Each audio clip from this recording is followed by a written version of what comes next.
बिहार कांग्रेस के समीक्षात्मक बैठक में जमकर हुई मारपीट।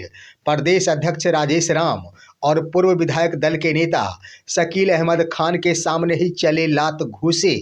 आरजेडी से अलग होने के बयान का चुकाने लगे कीमत। बनने से पहले ही बिखरने लगी बिहार कांग्रेस। दोस्तों नमस्कार, मैं हूं आपका दोस्त एसके चौधरी। आप सभी को मालूम है कि बीते 2 दिन पहले ही यह मामला बिहार में आखिर उठ गया था कि बिहार में महागठबंधन यानी आरजेडी और कांग्रेस एक दूसरे का साथ छोड़ने वाली, और इसकी शुरुआत किसी और ने नहीं की थी, कांग्रेस के पूर्व विधायक दल के नेता शकील अहमद ने की थी, जिन्होंने सबसे पहले अपना बयान दिया था कि बिहार में आरजेडी के साथ कांग्रेस का गठबंधन घाटे का सौदा है, जिसका करारा जवाब ही आरजेडी नेताओं के स्तर से दे दिया गया था कि बांधे कौन रखा है, आप चले जाए। लेकिन दोस्तों आखिर वो 2 दिन भी नहीं बीते हैं ठीक से। यहाँ पर कांग्रेस के स्तर से यही योजनाएं बनाई जा रही थी कि कांग्रेस को एक बार फिर से धारदार बनाया जाएगा, जमीनी स्तर पर बूथ स्तर पर कांग्रेस को मजबूत बनाया जाएगा। लेकिन इसी बीच आखिर कांग्रेस के 2 गुटों के बीच प्रदेश स्तरीय नेताओं के सामने ही लात घूंसों ने यह साबित कर दिया कि बनने से पहले ही कांग्रेस बिखरना शुरू कर दी है। आइए दोस्तों, आज के इस वीडियो में हम चर्चा करते हैं कि आखिर मामला क्या हुआ, कहां हुआ, किसके सामने। लेकिन इससे पहले अगर आपने अभी तक हमारे इस चैनल शौर्या हिंदी न्यूज़ को सब्सक्राइब नहीं किए होंगे तो कृपया अभी सब्सक्राइब कर लेंगे। दोस्तों मौका था बस मंगलवार का, और कांग्रेस के तमाम बड़े बड़े लीडर, जिसमें कांग्रेस के प्रदेश अध्यक्ष राजेश राम और पूर्व विधायक दल के नेता शकील अहमद खान पहुंचे थे मधुबनी। बिहार विधानसभा के चुनाव में करारी हार के बाद समीक्षात्मक बैठक का आयोजन किया गया था। वहां बैठकर तमाम बड़े बड़े लीडर हार के कारणों पर विश्लेषण कर रहे थे। लेकिन इसी बीच दोस्तों वहां पर मामला उठ खड़ा हुआ टिकट वितरण को लेकर। दोनों ही प्रदेश स्तरीय नेता राजेश राम प्रदेश कांग्रेस अध्यक्ष और शकील अहमद खान के ऊपर वहीं मौजूद कांग्रेसी नेताओं ने टिकट बेचने का आरोप लगाना शुरू कर दिया। उनके मुंह के सामने ये बातें की जाने लगी कि टिकट वितरण के क्रम में जमकर लापरवाही बरती गई और जिसे टिकट मिलना चाहिए था उसे नहीं दिया गया और टिकट को बेच लिया गया। बातों ही बातों में वहीं मौजूद कांग्रेस के 2 गुट आपस में भिड़ गए, जमकर लात घुस्से चले। हालात इतने बिगड़ गए कि पुलिस प्रशासन को आना पड़ा। पुलिस प्रशासन आने के बाद ही थमने का नाम लिया। लेकिन आखिर थमने के बाद भी हुआ क्या था दोस्तों?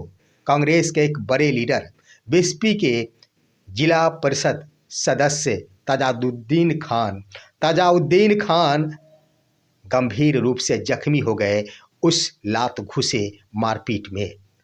बातें वहीं पर समाप्त नहीं हुई दोस्तों। एक अन्य कांग्रेस के लीडर को मौके पर ही हार्ट अटैक आया, जिसे आनन फानन में निजी अस्पताल में भर्ती कराना पड़ा है।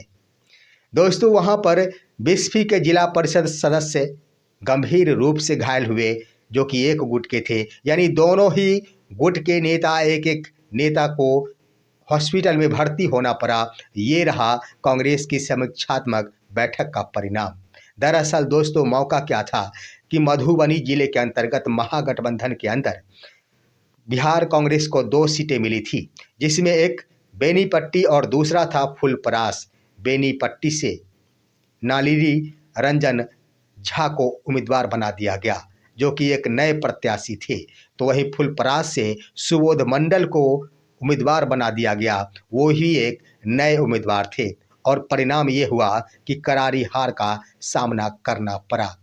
इसी का यहाँ पर पुरजोर विरोध किया जा रहा था कि पूर्व से जो भी कांग्रेस के नेता दामन थाम कर बैठे हैं, दिन रात एक करते हुए कांग्रेस के लिए अपना जीवन बिता दिए, उन्हें मौका नहीं दिया गया और टिकट बेचकर 2-2 नए दोनों विधानसभा क्षेत्र से प्रत्याशी को उतार दिया गया।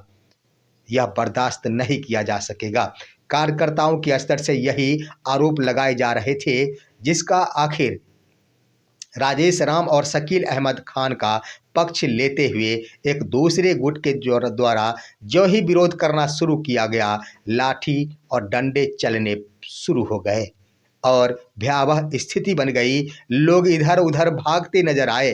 अंत में जाकर किसी ने आखिर यहाँ पर सतर्कता बरती कि अनहोनी की घटना घट सकती है, इसलिए पुलिस प्रशासन को बुलानी पड़ी और पुलिस प्रशासन आने के बाद ही यह मामला शांत हो पाया।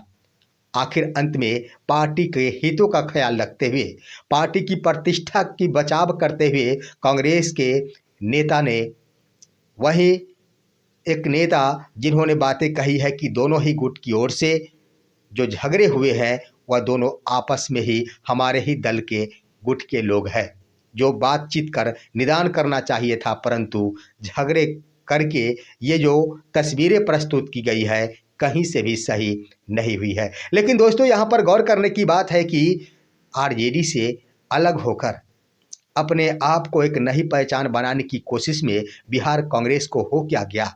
क्या इस तरह की धारणाएं बनी रहे तो अपने जमीनी स्तर को मजबूत कर पाएगी कांग्रेस? कदापि नहीं कर पाएगी। दरअसल दोस्तों यहाँ पर देखा जाए तो उस बयान जो शकील अहमद खान के द्वारा बयानें दी गई थी कि घाटे का सौदा है, स्वाभाविक है कि उस बयान से भी कांग्रेस के एक बड़े गुट को काफ़ी आघात पहुंचा था। लोग ये नहीं चाहते, ढेर सारे आज की तारीख में भी कांग्रेसी वो कार्यकर्ता, कांग्रेसी वो समर्थक, कांग्रेसी वो लीडर है जो चाहते हैं कि कांग्रेस और आरजेडी के बीच बिहार में गठबंधन बना रहे। लेकिन आखिर इसका फैसला आला कमान को लेना है।